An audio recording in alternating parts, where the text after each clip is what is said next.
സുഖമാണെന്ന് വിശ്വസിക്കുന്നു. ഞാനിന്ന് ഒരു അടിപൊളി ബീഫ് റോസ്റ്റാണ് ഉണ്ടാക്കാൻ പോകുന്നത്.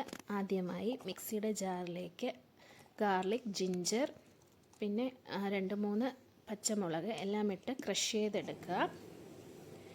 ഈ ക്രഷ് ചെയ്ത് വെച്ചേക്കുന്നതിൽ നിന്നും കുറച്ച് ആദ്യം തന്നെ മാറ്റി വയ്ക്കാം. ലാസ്റ്റ് നമുക്ക് ബീഫ് റോസ്റ്റ് വഴറ്റിയെടുക്കുമ്പോൾ അതിലേക്ക് ഇടാനായിട്ടാണ്. ഈ ജിഞ്ചർ ഗാർലിക് ക്രഷ് ചെയ്ത് വച്ചേക്കുന്നതിലേക്ക് കുറച്ച് അരിഞ്ഞു വച്ചേക്കുന്ന സവാള ആഡ് ചെയ്യാം. അതിനുശേഷം മഞ്ഞൾപ്പൊടി, മല്ലിപ്പൊടി എല്ലാം കുറേശ്ശെ ഇട്ടാൽ മതി. കുരുമുളക്, പെരുംജീരകം, മുളക് പൊടി, കുറച്ച് മീറ്റ് മസാല, ഇതെല്ലാം ഇട്ട് ഒന്ന് അരച്ചെടുക്കാം. കുറച്ച് ഉപ്പിടാവുന്നതാണ്. ഈ മസാലയിൽ ഒന്ന് ഉപ്പ് പിടിക്കാനായിട്ട് ഉപ്പിട്ട് കുറച്ച് വെള്ളമൊഴിച്ച് നല്ലപോലെ അരച്ചെടുക്കാം. ഇപ്പോൾ അരച്ചെടുത്ത് കൊണ്ടുവന്നിട്ടുണ്ട്. ഇനി ഒരു പാനിലേക്ക് കുറച്ച് വെളിച്ചെണ്ണ ഒഴിച്ച് അതിലേക്ക് ഈ അരച്ച് വെച്ച പേസ്റ്റ് ഇട്ട് ഒന്ന് വഴറ്റിയെടുക്കുക. ഈ ജിഞ്ചർ ഗാർലിക് പേസ്റ്റിൻ്റെയും മസാലയുടെയൊക്കെ ഒരു ഫ്ലേവർ ഒന്ന് അതിലേക്ക് ആവാനായിട്ട് ഒന്ന് വഴറ്റിയെടുക്കുക. ജിഞ്ചർ ഗാർലിക് പേസ്റ്റിൻ്റെ പച്ചച്ചുവയൊക്കെ മാറി അങ്ങനെ പേസ്റ്റ് നന്നായി ഒന്ന് വഴറ്റി വന്നിട്ടുണ്ട്. അതിലേക്ക് ഞാൻ കഴുകി വച്ചേക്കുന്ന ബീഫിലേക്ക്, ഇത് ബോൺലെസ് ആയിട്ടാണ് എടുത്തേക്കുന്നത്, ബീഫിലേക്ക് ഈ മസാല ചേർത്ത് കുറച്ച് വെള്ളവും ആഡ് ചെയ്ത് കുറച്ച് കറിവേപ്പില ഇട്ട് കുറച്ച് ഉപ്പുകൂടെ ബീഫിന് വേണ്ടിയിട്ട് ഉപ്പുകൂടെ ഇട്ട് അടച്ച് വെച്ച് ഒരു 7-8 വിസിൽ വരെ നന്നായി വേവിക്കുക. എന്നിട്ട് സെയിം പാനിലേക്ക് കുറച്ച് വെളിച്ചെണ്ണ ഒഴിച്ച് അതിലേക്ക് ചെറിയ സ്മോൾ പീസസ് ആയിട്ട് അരിഞ്ഞു വെച്ചേക്കുന്ന തേങ്ങ ആയിട്ട് നല്ലോണം വറുത്തെടുക്കുക. നല്ലോണം മീൻസ് ഒരു ഗോൾഡൻ ബ്രൗൺ കളറാവുന്നത് വരെ ഒന്ന് വറുത്തെടുക്കുക.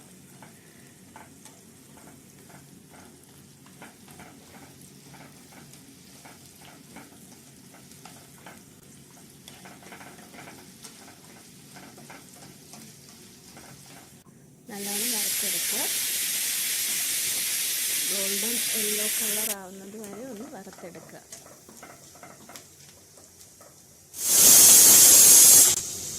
ഏകദേശം ഗോൾഡൻ യെല്ലോ കളർ ആയിട്ടുണ്ട്. ഞാൻ ഒരു ബൗളിലേക്ക് മാറ്റി വെച്ചു. ഈ സെയിം എണ്ണയിലേക്ക് നമ്മൾ നേരത്തെ മാറ്റി വെച്ച ജിഞ്ചർ ഗാർലിക് ചില്ലി ക്രഷ് ചെയ്ത് വച്ചേക്കുന്നത് ആഡ് ചെയ്ത് ഒന്ന് വഴറ്റുക. അതിലേക്ക് ഞാൻ ഉലുവയും കടുകും കൂടെ ചേർത്തിട്ടുണ്ട്. പച്ചമുളക് ചേർക്കുന്നുണ്ട്. ഇടയ്ക്ക് ആ കുക്കർ വിസിൽ വരുന്നത് കാണാം. ഒരു 8 വിസിൽ വരുന്നത് വരെ ബീഫൊന്ന് വേവിച്ചെടുക്കുക.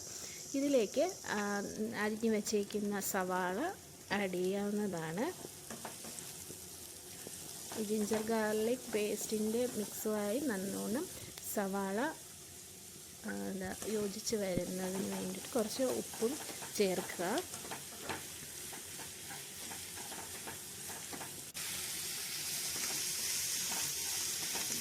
സവാള ഒന്ന് ട്രാൻസ്പാരൻ്റായി വരുമ്പോഴത്തേക്കും അതിലേക്ക് ഒരു തക്കാളി ചേർക്കുക. അധികം പുളിയില്ലാത്ത തക്കാളിയാണ് ഞാനിവിടെ ചേർത്തേക്കുന്നത്. എന്നിട്ട് കുറച്ച് സമയം അടച്ച് വെച്ച് വേവിക്കുക. അതിനുശേഷം ഒരു 5 മിനിറ്റ് കഴിഞ്ഞ് അടപ്പ് തുറന്ന് നോക്കുക. മിക്സിലേക്ക് കുറച്ച് മഞ്ഞൾപ്പൊടി, മല്ലിപ്പൊടി, മീറ്റ് മസാല, മുളക് പൊടി എല്ലാം ചേർത്ത് നന്നായി മിക്സ് ചെയ്യുക. നന്നായി യോജിപ്പിച്ച് കൊടുക്കുക. സവാളയും തക്കാളിയും എല്ലാം കൂടെ മിക്സായി നല്ലോണം വഴണ്ട് വരുന്ന കുറച്ച് സമയം അടച്ച് വയ്ക്കാം. ഇപ്പോൾ കുക്കറിലെ പ്രഷറൊക്കെ മാറിയിട്ടുണ്ട്. ഇനി കുക്കറൊന്ന് തുറന്ന് നോക്കാം. നമ്മുടെ ബീഫ് വെന്തിട്ടുണ്ട്. ഇനി ഒന്നുകൂടെ ഫ്ലെയിം ഓൺ ചെയ്ത് നല്ലോണം ഒന്ന് കുറുകിയെടുക്കുക. നല്ലോണം കുറുകി വരുന്നത് വരെ ഒന്നുകൂടെ വേവിക്കാം. അത് സവാളയും തക്കാളിയൊക്കെ നല്ലോണം വഴണ്ടു, മസാലയൊക്കെ നല്ലോണം മിക്സായി സവാളയും തക്കാളിയായി യോജിപ്പിച്ച് ചേർന്നിട്ടുണ്ട്. ബീഫിൻ്റെ കറി നല്ലോണം വറ്റിക്കാൻ ശ്രമിക്കുക.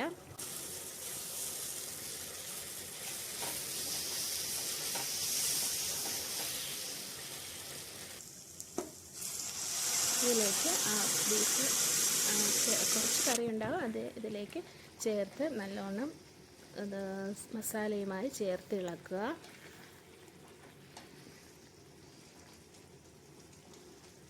എനിക്ക് നല്ല തിക്ക് ഗ്രേവിയാണ് ഇഷ്ടം, അതുകൊണ്ട് ഞാൻ കുറച്ചുകൂടെ നല്ലോണം ഡ്രൈ ആവുന്നത് വരെ വേവിക്കുന്നുണ്ട്. കറി നല്ലോണം വേവിച്ച് നല്ല റോസ്റ്റ് ആക്കിയെടുക്കാനാണ് ഞാൻ നോക്കുന്നത്.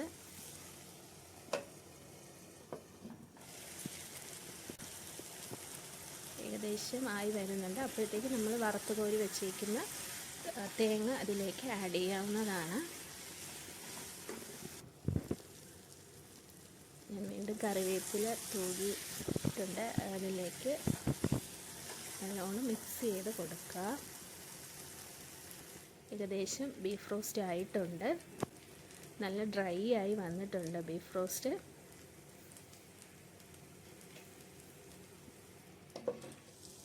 ഇനി ഒരു ഡെക്കറേഷന് വേണ്ടി 2-3 തണ്ട് കറിവേപ്പില കൂടി ഞാൻ അതിലേക്ക് വെച്ച് ഒരു കളറിന് വെച്ച് അടച്ച് വയ്ക്കുന്നുണ്ട്. ഇനി ഇതാ സെർവ് ചെയ്യാനായിട്ട് ഞാൻ ടേബിളിലേക്ക് എടുത്തു.